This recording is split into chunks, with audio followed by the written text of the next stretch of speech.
My mom took my brother, my dad took my sister, and I was left at an orphanage. Years later, when they saw what I built, they all wanted back into my life. The phone kept ringing. I let it ring, 5 minutes, 10 minutes, 30 minutes. My name is Sienna Hart. I'm 32 years old and I own a string of artisan bakeries in San Diego that people love to call inspiring. Like success somehow makes a story easier to hear. It doesn't. Because no matter how beautiful my life looks now, there's one sound that can still drag me straight back to being 8 years old.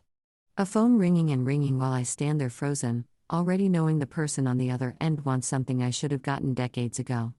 That day, my screen lit up again and again with numbers I didn't save, but somehow recognized anyway. I let it ring. 5 minutes, 10, 30.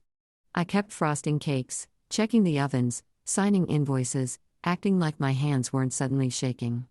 Because the last time I waited for those people, I was a little girl with a tiny suitcase sitting on a hard plastic chair in a place that smelled like bleach and old blankets, listening to adults promise they would only leave me there for a little while. My mother took my brother, my father took my sister, and I was the one left behind at an orphanage. Like I was the extra piece nobody had room to carry. For years, there was nothing. No calls, no letters, no birthday cards, no footsteps coming back for me. Then one interview went viral. One article told the world what I had built with my own 2 hands. And suddenly the silence ended. They all wanted back in. They wanted explanations, forgiveness, maybe even a place at the table they once made sure I never had. But people love redemption stories because they never have to live inside the part where someone chooses to leave you first. Before I tell you who called me that day and why I let the phone ring until the silence started hurting them back, tell me where you're watching from and what time it is there right now. I want to know how far this story reaches before I open the door to the past. Before my family broke apart, we looked normal from the outside. We lived in Tucson, Arizona, in a sun-baked one-story house with a cracked driveway and a lemon tree that never gave enough fruit, but somehow still got watered every weekend. My mother, Marlene, worked at a public elementary school, and my father, Daniel, managed shipping for a warehouse on the edge of town. My older brother, Owen, was the kind of boy adults called easy. He was smart, quiet, good at reading the room. My little sister, Chloe, was all curls and sticky fingers and questions. And me, I was the one in the middle. Old enough to notice things. Young enough to still believe love was supposed to be steady. When I think back now, I can still see the version of us that almost made it. Pancakes on Saturday mornings, cheap folding chairs in the backyard while burgers burned on the grill. Movie nights where Chloe fell asleep halfway through and Owen pretended not to care when I tucked the blanket over both of us. For a while, home felt safe. Not perfect, but safe. Then my father lost his job. He said it was temporary. Then he said the company had restructured. Then he stopped saying much at all. My mother picked up extra hours and the air in the house changed before I even understood why. There were bills on the counter, whispered arguments at first, then full-volume fights that leaked under doors and down hallways. You can always tell when adults are lying about things being fine. They smile too fast. They ask too many questions about school. They avoid your eyes. My father started sleeping on the couch some nights. My mother stopped laughing at things that were supposed to be funny. Owen stayed in his room more. Chloe got clingy. And I became the kid who listened. I listened at the stairs. I listened through walls. I listened because nobody was telling me the truth. And I had a feeling the truth had my name in it. The night I realized how bad it was, I heard my mother say, "We cannot keep living like this." My father fired back, "Then leave." There was silence after that. Not calm silence, the kind that tells you something permanent has just entered the room. A week later, they told us they were separating. They said it gently like soft voices could make a hard thing smaller. They sat us at the kitchen table and spoke like they were reading from a script they had rehearsed without us. They said it wasn't our fault. They said both of them loved us. They said families can change shape and still be families. Then real life started pushing through the cracks in the speech. Who would stay where? Who would move first? What school districts would work? What was affordable? That was the part they tried not to say in front of us, but kids hear everything that matters most. My mother wanted Owen with her because he was organized and calm and easier to move around with. My father wanted Chloe because she cried for him and he said she needed stability. Nobody said my name first. Nobody fought for me. Nobody even said, "What about Sienna?" Until I had already heard enough to know the answer wouldn't sound like love. Later that night, I stood in the hallway while they argued behind their bedroom door. "You take her," my mother snapped. My father shot back, "I can barely handle one kid right now. She's too emotional."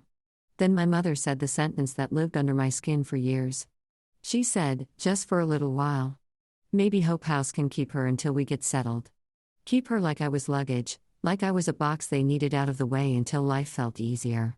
2 days later, my mother packed my clothes into a small suitcase without folding them properly. My father drove. Nobody called it abandonment. They called it temporary. They called it a few weeks. They called it the best thing for everyone. Hope House sat behind a chain-link fence with a faded sign and a front office that smelled like coffee, paper, and disinfectant. A woman at the desk smiled at me in that careful way adults do when they know something terrible is happening, and they want credit for being gentle about it. My mother knelt in front of me and fixed my collar, even though nothing was wrong with it. My father signed papers without looking up. Chloe was in the car. Owen stayed home with my aunt. Nobody wanted the moment to feel real. "We'll come back for you soon," my mother said. "As soon as things settle down."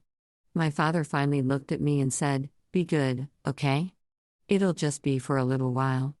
I remember staring at both of them, waiting for one face to crack, waiting for one voice to break, waiting for one of them to decide this was insane and take me back to the car. Instead, they stood up. My mother kissed my forehead. My father picked up the pen he almost forgot. Then they walked out. They did not turn around. They did not wave.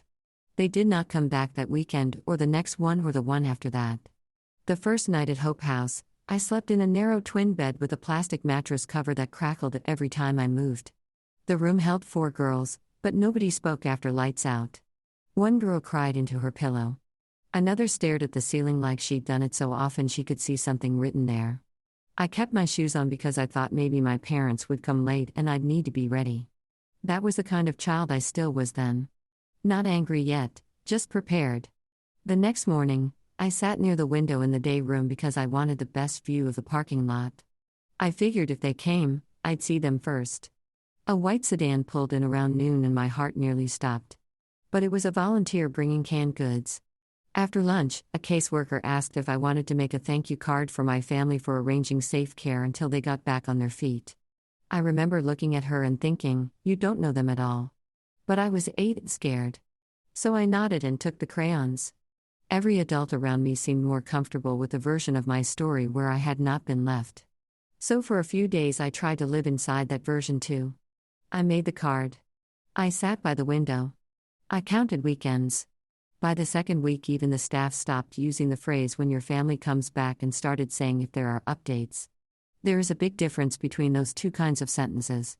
One keeps a child breathing. The other teaches her not to expect air. I learned the routines fast because routines were safer than feelings. Wake up. Make the bed tight. Line up for breakfast. Keep your tray straight. Don't ask too many questions. Don't talk back. Don't cry where the bigger kids can see you. At Hope House, sadness made you a target. Kids who had been there longer could smell fresh hope on you, and they hated it because they knew what came after it. One girl asked me on my 4th day, "Did they say they were coming back?" I nodded. She shrugged and said, "They always say that." Then she walked away like she just handed me a fact, not a blade. I stopped waiting by the window after that, but I still listened for footsteps. I still watched the front door every time it opened. I still believed certain sounds meant rescue. My caseworker, Ms. Bell, wore soft sweaters and spoke in a voice that always sounded like she was trying not to wake a sleeping baby. She asked me about my favorite foods, my school, my birthday, my siblings. She never asked the real question, the one sitting between us every time I saw her. Why didn't they take you? She called my parents. She left messages. She mailed forms. She told me they were working through a lot. I heard later that both of them had moved quickly. My mother into a rental across town with Owen, my father into a friend's place with Chloe until he found work again. In other words, they had managed to figure out life with the 2 children they wanted to keep. It was only me who had become too complicated. That truth arrived in pieces. First, there were no calls. Then there were no visits. Then there was paperwork. Adults never say your parents are choosing to disappear. They say things like delayed response and no current placement plan and temporary care extension. But it all means the same thing. One afternoon I heard Miss Bell talking outside her office.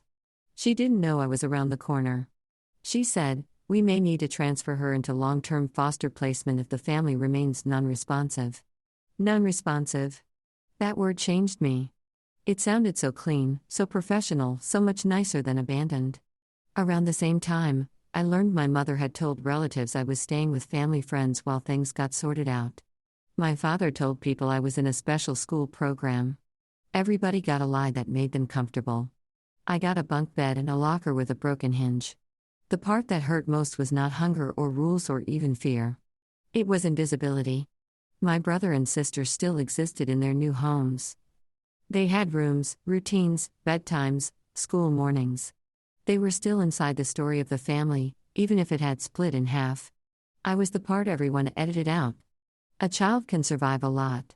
What she cannot survive unchanged is the knowledge that when the adults in her life started making cuts, she was the easiest one to remove. At night, after lights out, I used to press my fist against my mouth to keep the sound in.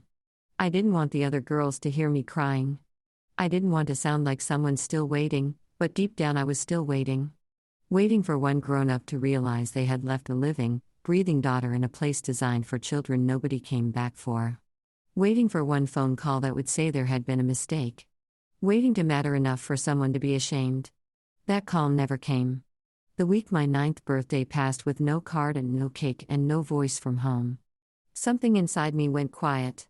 I stopped asking the staff whether there had been any updates. I stopped checking the parking lot. I stopped making excuses for people who had made a choice and then built a whole new life around pretending it wasn't a choice at all. That was the year I learned how to become useful. Useful children get noticed less. Useful children cause less trouble. Useful children survive longer. So, I cleaned tables. I folded laundry. I helped the younger girls tie their shoes and memorize the order of the cafeteria line. I swallowed every question that sounded too much like a wound. But even then, every now and then, usually right before sleep, one thought would float up no matter how hard I pushed it down. My mother took my brother, my father took my sister, and nobody took me. When I left Hope House for foster care, I thought maybe that meant my life was moving forward. Kids in children's homes imagine foster families the way lonely people imagine miracles. You picture a porch light, a woman who remembers your favorite cereal. A man who teaches you how to ride a bike if you somehow missed it the first time. A room that smells like detergent and safety. What I got instead was a series of houses where I learned how many different ways people can make you feel temporary. My first placement was with a couple who already had 3 boys and took foster kids for the stipend. They weren't monsters. That almost made it worse. Monsters are easier to hate. These people were just indifferent in a way that hollowed you out slowly. My clothes stayed in trash bags for months. I slept on a fold-out couch in a den with no door. Every time relatives visited, I was told to make myself scarce. I became very good at disappearing before anyone had to ask twice. When they decided they were overwhelmed and wanted to focus on their real family, I was moved again.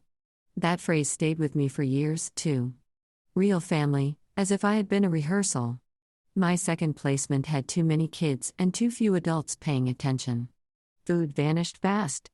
Privacy didn't exist. School changed again. And with it, the whole exhausting ritual of being the new girl with no clean answer when teachers asked where home was. I got good grades when I could because being smart was the one thing that still felt like mine. But pain has a way of showing up in the body whether you invite it or not. I clenched my jaw so hard in my sleep. I started waking with headaches. I jumped when doors slammed. I said sorry all the time, even when nobody was talking to me. Then came the foster mother who specialized in polished cruelty. In public, she baked casseroles for church drives and called her child sweetheart. In private, she knew exactly where to press. You should smile more.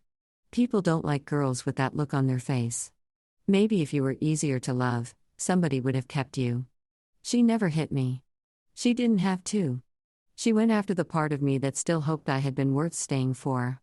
By then, I had learned an ugly truth. Once a child has already been abandoned, the world assumes she can absorb a little more damage. Adults read survival as strength. They see a girl who is quiet and functioning and think she's fine when really she has just gotten excellent at bleeding internally. The thing that saved me did not look heroic at first. It started in a kitchen. One of the houses sent me to help at a church meal program on Saturdays because I was considered responsible and because free labor always gets renamed character building when you're a foster kid. An older man there ran the baking station. His name was Ramon Ellis, though everyone called him chef even when he wasn't in a restaurant. He had silver at his temples, flour on his shirt half the time, and the kind of steady voice that made instructions feel safe. He showed me how to level flour with the back of a knife, how yeast had to wake up in warm water, not hot, how dough changed when you gave it time instead of force. The first time I pulled a tray of dinner rolls from the oven, I just stared at them. They had risen because of what I did. They had transformed because I had followed every step and stayed patient long enough for the change to happen. That may sound small to someone who grew up with ordinary comfort. To me, it felt like finding proof that care could lead somewhere. People had always been unpredictable. Rules had always changed. Love had always come with an exit. But baking responded to consistency. It rewarded attention. It asked for discipline, then gave you something warm in return. I started volunteering for every kitchen shift I could get. I learned to make biscuits, cinnamon rolls, braided loaves, simple fruit pies. Chef RA1 didn't flatter me. He corrected me when I rushed and made me start over when I got sloppy. But he also treated me like someone capable of mastery, not just someone in need. There is a huge difference between pity and respect. And I was old enough by then to know which one I was starving for. Around the same time, a guidance counselor named Mrs. Vivian Brooks noticed that whenever school asked students to write about the future, I stopped sounding like a foster kid filling out forms and started sounding like a woman building a life. She asked me once why I stayed after lunch to help cafeteria staff stack trays. I shrugged and said I liked kitchens. She said, "No, you like order. You like making things happen with your hands." That sentence hit me hard because it was the first time an adult had described me in a way that had nothing to do with damage. Mrs. Brooks helped me get into a vocational program with culinary electives. Chef RA1 helped me practice. I started waking up early to bake before school if I had access to a kitchen. And if I didn't, I wrote recipes in the margins of old notebooks and memorized measurements like prayer. Foster life did not suddenly get easy. I was still moved again after one placement ended. I still learned not to unpack too much.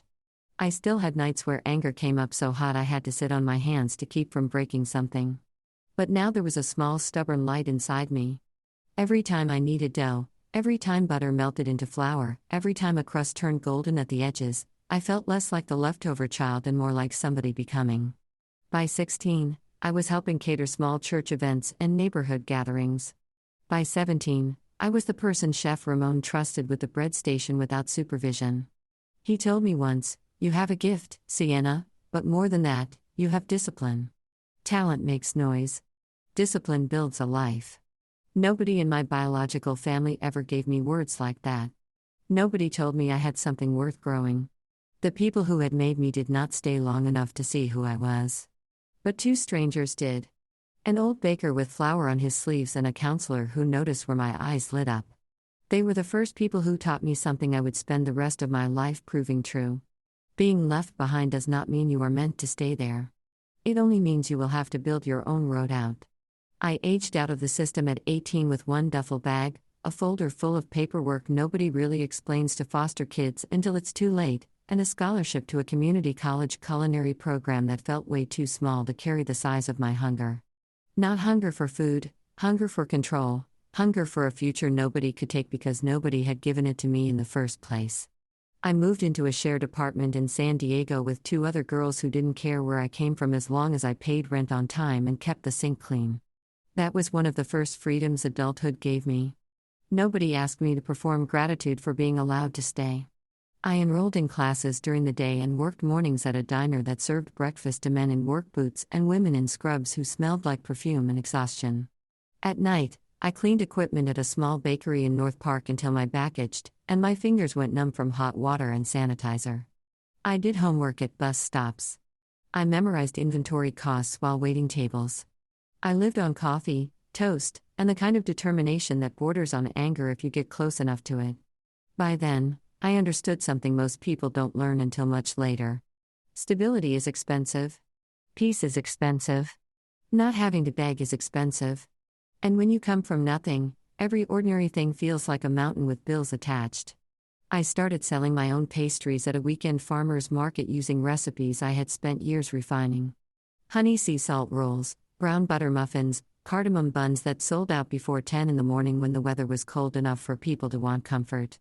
At first, I was just trying to cover gas and textbooks. Then I noticed something. People came back. They brought friends. They asked where my shop was. I didn't have one. Not yet. But for the first time, yet sounded more powerful than never. That market is where I met Tessa Monroe. She had a booth nearby selling handmade ceramic mugs and talked faster than anyone I'd ever met.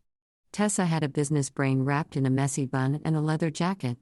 She looked at my pricing board one morning and said, "You're undercharging by at least 20%, and smiling like it's a personality trait. I laughed because nobody had ever critiqued me that casually without trying to make me feel small. She became my first real friend in adulthood. Not a counselor, not a mentor, a friend. The kind who showed up with coffee when I had a breakdown over rent, and who could look at a spreadsheet like it was gossip. A few months later, I met Adrian Cole. He came into the bakery where I worked nights because his architecture firm was doing late hours nearby.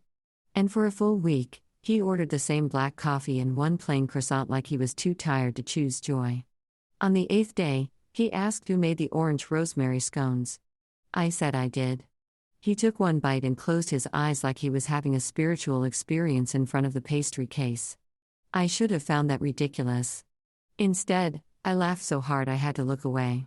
Adrian was careful with people in a way that made me suspicious at first. Men who are too gentle can feel unreal when your nervous system has been trained on instability. But he never pushed. He never tried to fix my past or drag my story out of me before I was ready. He liked my ambition. He respected my boundaries. He asked real questions and waited for real answers. That patience made room for trust. Not all at once, not in some dramatic movie scene. Slowly. The only kind of slowly I had learned to believe in. I transferred from community college into a business-focused culinary extension program and started mapping a future bigger than surviving shifts. Tessa kept telling me I needed a brand, not just recipes. Adrian helped me think visually about space and flow and why people return to certain rooms. Chef Ramon, who still called me kid even when I was legally grown, reminded me not to chase aesthetics so hard I forgot substance. Somewhere in the middle of all that, the name came to me.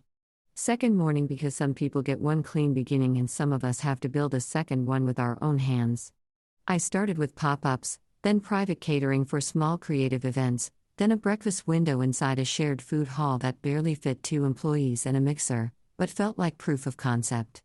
I was terrified the whole time, terrified the market would cool off, terrified I'd miss payroll, terrified every success would reveal I had gotten too comfortable and forgotten that life can still take things. But fear is different when it's riding next to purpose. It still talks. It just doesn't get to steer. The morning a local blog wrote that my cardamom buns were the best baked thing to happen to San Diego brunch culture in years, I cried in the dry storage room for 5 full minutes with a bag of flour under one arm like it was a witness. It wasn't really about the blog. It was about the distance between that moment and the girl on the plastic mattress who had once believed she was too inconvenient to keep. I opened my first full store at 27. White tile, warm wood, open shelving, a long communal table because I wanted strangers to sit near each other and maybe feel less alone while eating something good. We hired 2 former foster youth in the first year because I knew exactly what it meant to age out with no network and nowhere soft to land. I was not interested in building a pretty business with a sad origin story attached like decoration. I wanted to build something that fed people literally, emotionally, practically. Something that turned what had nearly ruined me into the opposite of ruin. Business grew. So did my confidence. So did the part of me that no longer measured worth by whether someone came back. And somewhere along the way, without making any announcement about it, I stopped searching for my family.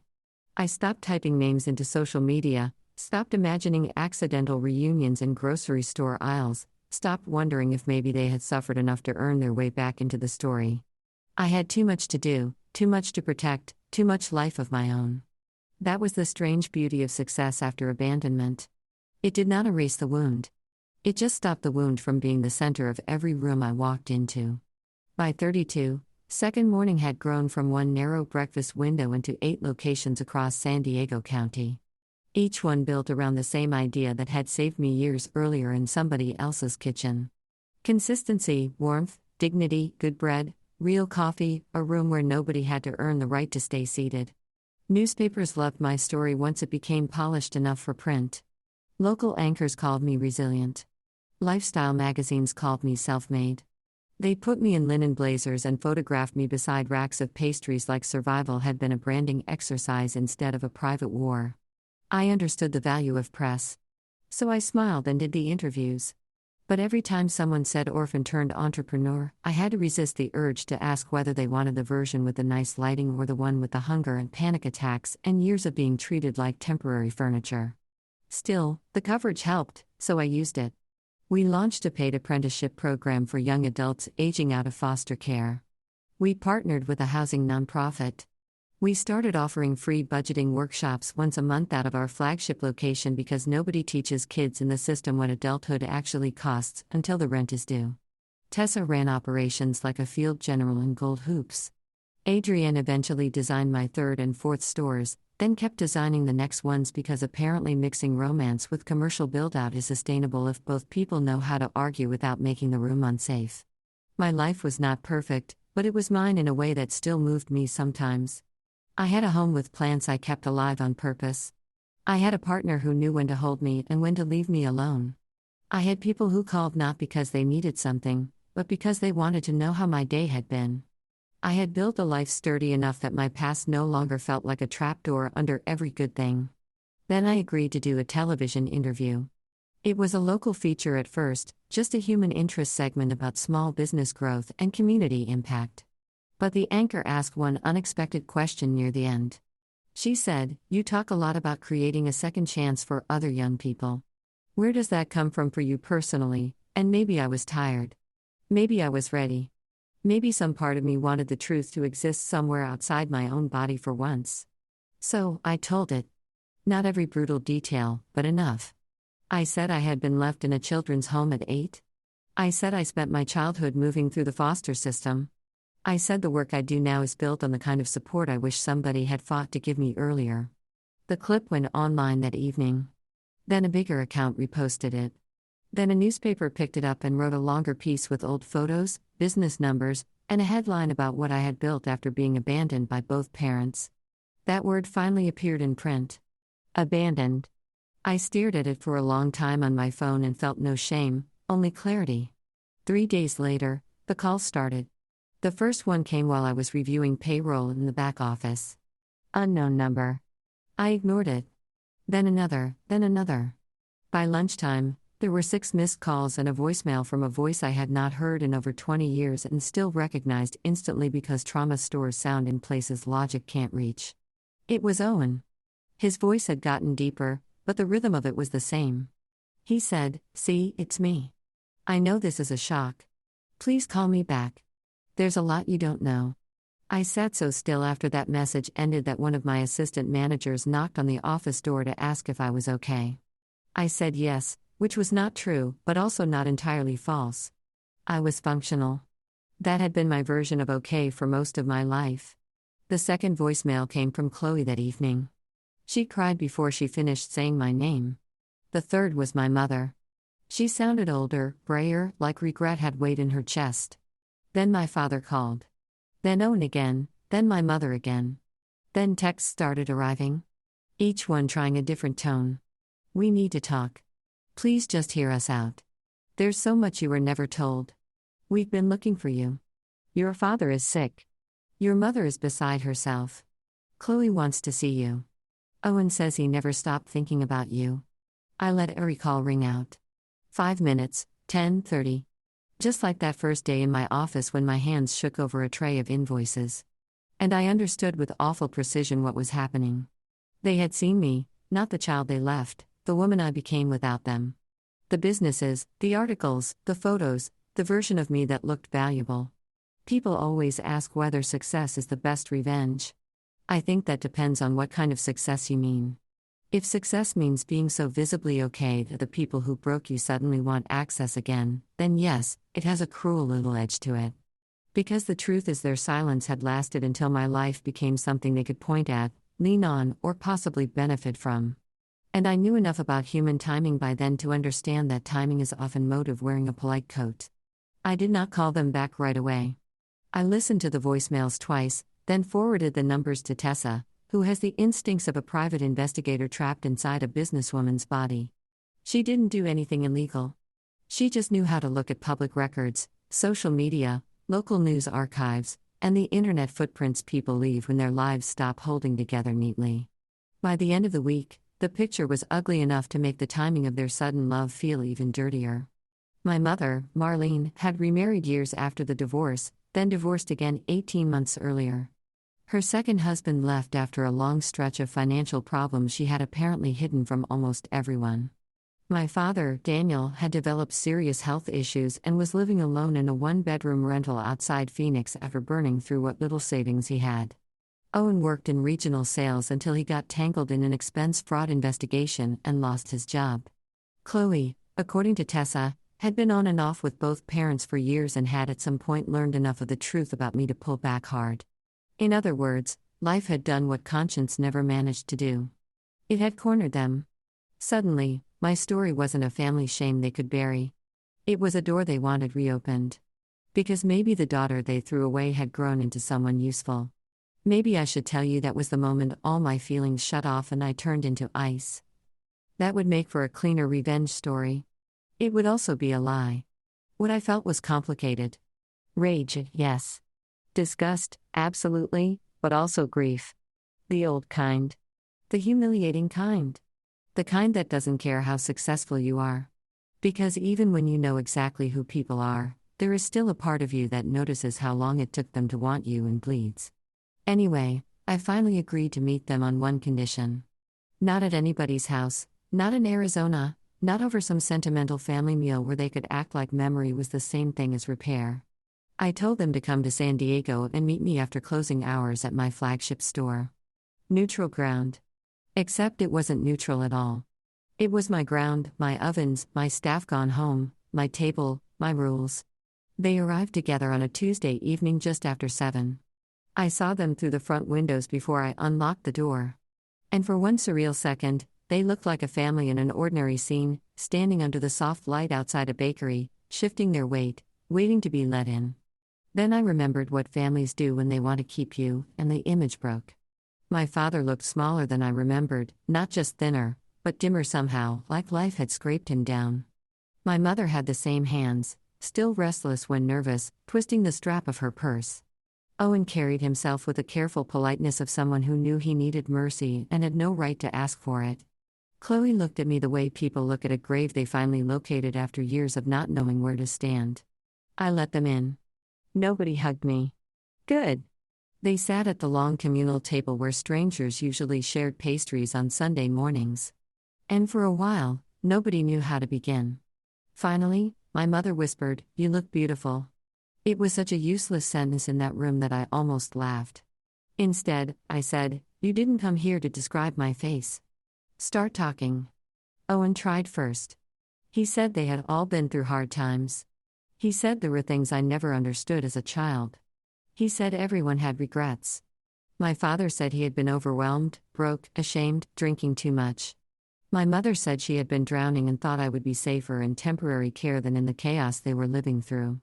Chloe cried and said she had only learned the full truth a few years earlier, that she'd been told I was with family, then told the system had made contact impossible, then told so many versions she stopped knowing what was real. I let them talk. I let them explain. I let them rearrange the past until all the sharpest corners had almost disappeared. Then I stood up, walked behind the counter and came back with 4 slim folders I had prepared the night before. Each one held copies, dates, placement records, school transfer forms, notes from caseworkers, aged-out paperwork, a birthday intake form with no emergency contact listed. I placed one folder in front of each of them. My hands were steady. My voice was too. That surprised even me. You all keep using words like hard and overwhelmed and complicated, I said. So, let me simplify it for you. You did not lose me. You left me. Nobody moved. I kept going. I told them about Hope House and the window I used to sit by.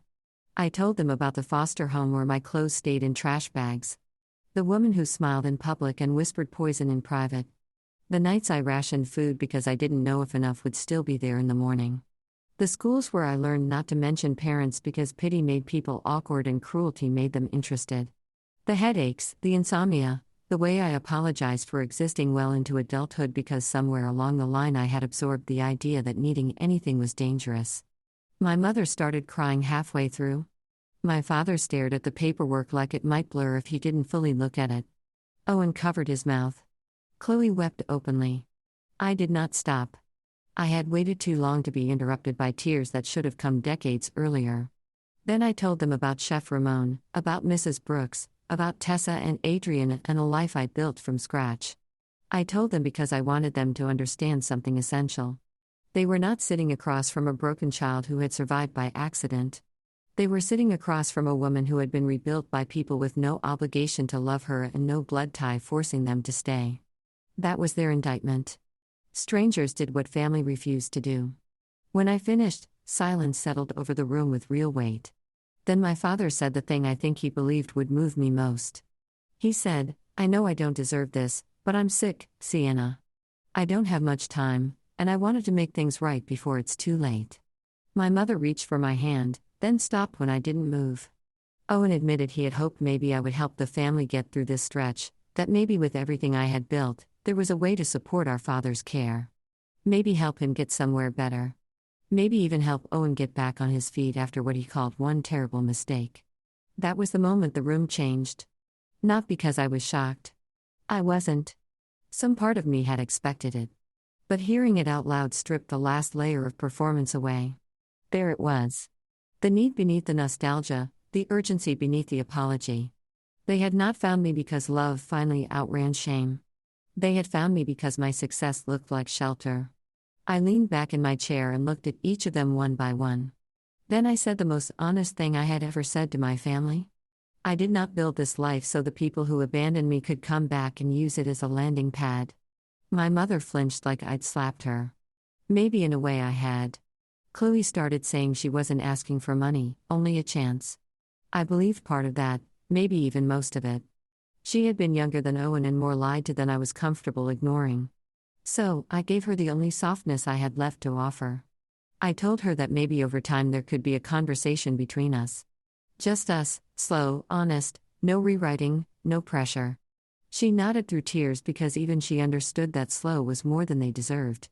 Then I turned back to the others. I told my mother that thinking about me every day while doing nothing was not motherhood. I told my father that a deathbed apology is still late. I told Owen that being a child once explained his silence, but being a grown man for years did not. I said I hope they all got therapy. I hope they told the truth from now on. I hope they learned to live with what they had done without asking me to carry the emotional cost of making them feel forgiven enough to sleep. Then I set my boundaries plainly. I would not give them money. I would not fund medical care. I would not pose for a healing family photo. I would not let them come in and out of my life based on need. If any future contact happened, it would happen on my terms, in writing first, and only if honesty remained in the room. My father cried then, the quiet kind, the kind that comes when pride has finally run out of useful lies. My mother said she was sorry over and over until the words started sounding less like language and more like collapse. Owen asked if there was anything they could do. I said, yes, tell the truth. Tell everyone who still believes your cleaner version of the story exactly what you did.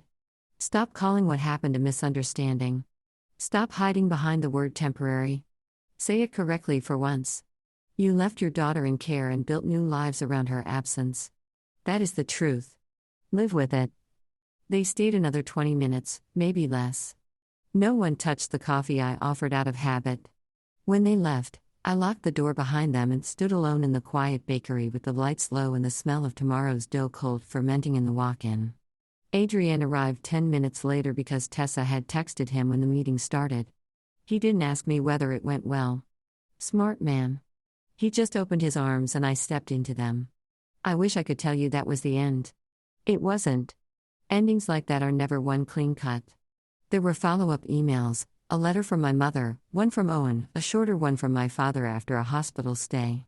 Chloe and I exchanged a few careful messages over the next several months. Nothing dramatic, nothing warmed too quickly, just truth finally used for something other than delay. But the revenge, if you want to call it that, had already happened. Not because they suffered, though they did. Not because I made them hurt, though I refused to soften what they had done. The real revenge was this. They saw exactly what I became without them. They saw the life, the work, the respect, the peace, the chosen family, the purpose, and they understood that none of it belonged to them. They did not get to return at the end and call themselves part of the miracle. They were the fire, not the rebuilding. These days, part of every quarterly profit from Second Morning goes into a foundation that funds housing assistance, work training, and emergency grants for young adults aging out of foster care. I started it because no child should have to become extraordinary just to survive what adults failed to do. That is the lesson I care about now. Children remember who stayed. They remember who made excuses. They remember which adults protected them and which ones protected their own comfort instead. And when those children grow up, they deserve more than empty apologies. They deserve safety. They deserve dignity. They deserve the right to set boundaries without being called cruel. I have forgiven some things, mostly so I would not have to keep drinking poison every time I remembered their names. But forgiveness is not access. Understanding is not reunion. Compassion is not a key to my front door. The little girl they left behind still lives somewhere inside me. I don't silence her anymore. I don't tell her to move on faster for other people's convenience. I listen to her. I protect her.